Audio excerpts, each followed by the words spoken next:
नागपूरच्या राजकारणात आज एक महत्त्वाचा आणि निर्णायक क्षण नोंदवला गेला आहे. नेतृत्व, शिस्त आणि एकजूट यांचे ठोस उदाहरण देत भारतीय राष्ट्रीय काँग्रेसने नागपूर महानगरपालिकेत गट नोंदणीमध्ये आघाडी घेतली आहे. विभागीय आयुक्त कार्यालयात नागपूर महाविकास आघाडीची सर्वात आधी अधिकृत नोंदणी करून काँग्रेस हा नोंदणी करणारा पहिला प्रमुख राजकीय पक्ष ठरला आहे. यामुळे काँग्रेसची संघटनात्मक ताकद आणि स्पष्ट दिशा पुन्हा एकदा अधोरेखित झाली आहे. या ऐतिहासिक प्रसंगी काँग्रेसचे सर्व 34 नगरसेवक एकसंधपणे उपस्थित होते. पक्षातील एकजूट, शिस्त आणि नेतृत्वावर असलेला विश्वास यांचे हे ठळक द्योतक ठरले. यावेळी नागपूर शहर जिल्हा काँग्रेस कमिटीचे अध्यक्ष आणि पश्चिम नागपूरचे आमदार विकास ठाकरे, विधान परिषदेचे आमदार अभिजित वंजारी, गिरीश पांडव, कुणाल राऊत तसेच काँग्रेसचे अनेक वरिष्ठ नेते उपस्थित होते. या प्रसंगी सर्व 34 नगरसेवकांनी 4 वेळा नगरसेवक राहिलेले अनुभवी आणि अभ्यासू नेतृत्व असलेले संजय मधुकर महाकाळकर यांची एकमताने गटनेतेपदी निवड केली. विशेष म्हणजे नगरसेवकाचा हा निर्णय महाराष्ट्र प्रदेश काँग्रेस कमिटीने तत्काळ अधिकृतपणे मान्य केला असून काँग्रेसमध्ये लोकशाही पद्धतीने आणि निर्णयक्षम नेतृत्व घडते हे पुन्हा एकदा स्पष्ट झाले आहे. सन 2002 पासून सार्वजनिक जीवनात सक्रिय असलेले संजय मधुकर महाकाळकर यांनी 2002 ते 2007, 2012 ते 2017, 2017 ते 2022 आणि 2026 ते 2031 या कालावधीत नगरसेवक म्हणून काम पाहिले आहे.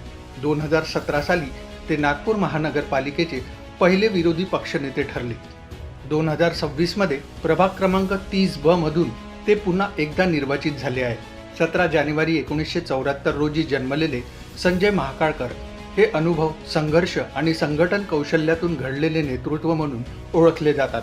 निवडणूक काळात आणि निवडणुकीनंतरही काँग्रेसमधील नेते, कार्यकर्ते आणि नगरसेवक पूर्णपणे एकत्र असून ही एकजूट सध्या नागपूरच्या राजकीय वर्तुळात चर्चेचा विषय ठरत आहे.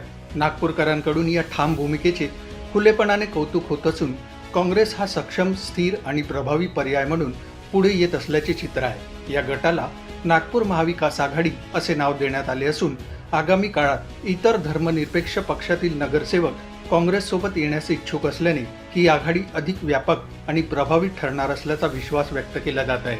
नागपूरच्या राजकारणात हा बदलाचा, एकजुटीचा आणि मजबूत नेतृत्वाचा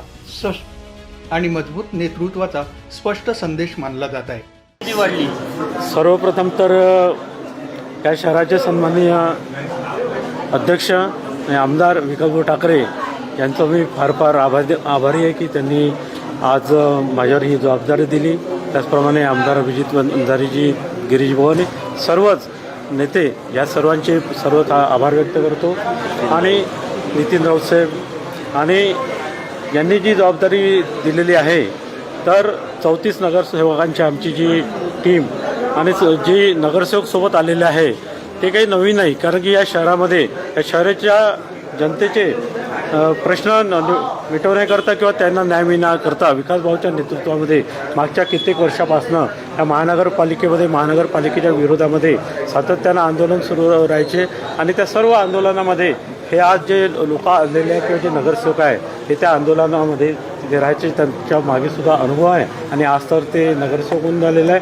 त्याच्यामुळे ह्या सर्व टीमच्या माध्यमातून ह्या शहरातील सर्व जनतेला न्याय देण्याचं काम करू.